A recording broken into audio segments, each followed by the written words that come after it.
As a master's student, you have less time to build relationships with faculty. You also may feel some competition for your advisor's time and attention from the PhD students.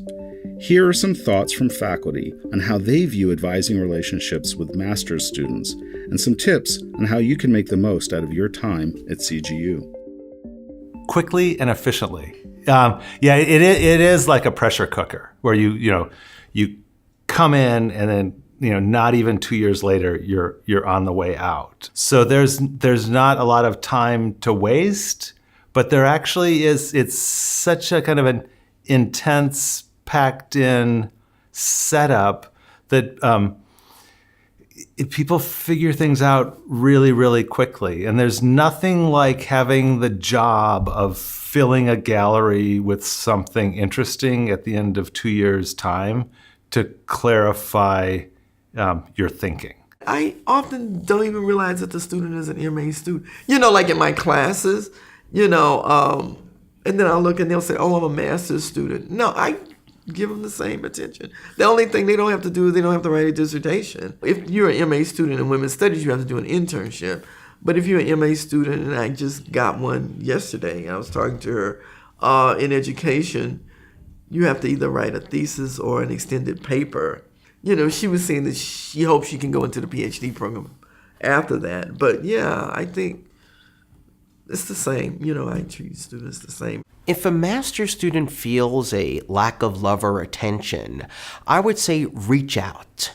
Sometimes the PhD students are just a little more aggressive about getting help, or they feel that it's expected they should be getting help, where some master's students feel, oh, I'm going to be a bother.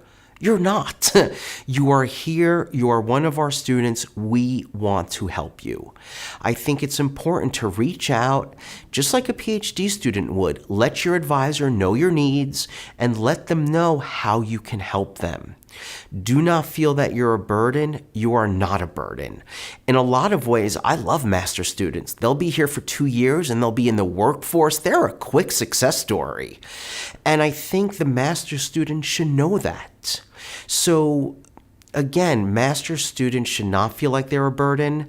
The faculty want their success just as much as we want the PhD students' success. Every master's student has an academic advisor to help with their courses and to make sure that they are on track to graduate.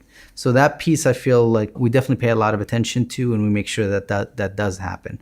From the career advising component, then I think a conversation with your academic advisor around career trajectory, paths, goals is worthwhile in terms of engaging with the materials and understanding the expectations for the different fields and also connecting, as I mentioned previously, with the career development office and also the jobs coordinator. Now, in terms of the research piece, which also research and evaluation, I want to say, if they want to engage in evaluation projects, then still attending most of our eval labs and a majority of our research labs are open for master students to participate in. So I would say approximately a third of my students in the lab are master students. For master students, I think really, again, like be active and be able to carry out the tasks from the beginning to end. If master's students feel that they don't get as much attention, it probably is in fact true. And there's at least 2 reasons for that. One is that the master students are usually around for a much shorter amount of time. So there isn't the duration to develop a relationship as there is for the doctoral students who are going to be around for at least 5 years, and 7 is not unreasonable. In addition, the doctoral students may work with the professor in different relationships that the master students typically don't. So for example, they might be working on research together or something like that. But the master's students, I don't think they need to feel that they're in competition exactly, but they can still have good advising interactions with the professor, again, as long as they make sure to touch base, be in contact, don't disappear for a long period of time. One, establish a relationship. During orientation, I like to meet with students. Also, come by my office. My door's always open. I have an open door policy, but also I do advising 2 weeks before registration starts. It's a standard Advisee appointment's 30 minutes, and that where we can really delve down into any questions that they have. Into the second semester, you choose your committee, and that'll be made up of 3 faculty members. You can choose whoever you want. Usually we say, choose the 3 faculty members you're having the best conversation with. And then in your third semester, you'll have a meeting with those 3 people, faculty members, at the same time. That's basically the PhD equivalent would be your qualifying exams. And you present a body of work and defend that body of work before this group. And then if you pass that, in your 4th semester, you make your exhibition based on what was discovered and proposed there. And then again, your committee reviews it. But over that whole time, you continue to meet with all the other faculty members. And we also have lots of visitors coming through and lots of one-year appointments. So, and our philosophy is the more people you talk to, the better off you are. Participating in the boot camps and the orientations really helps to develop those bonds right from the beginning.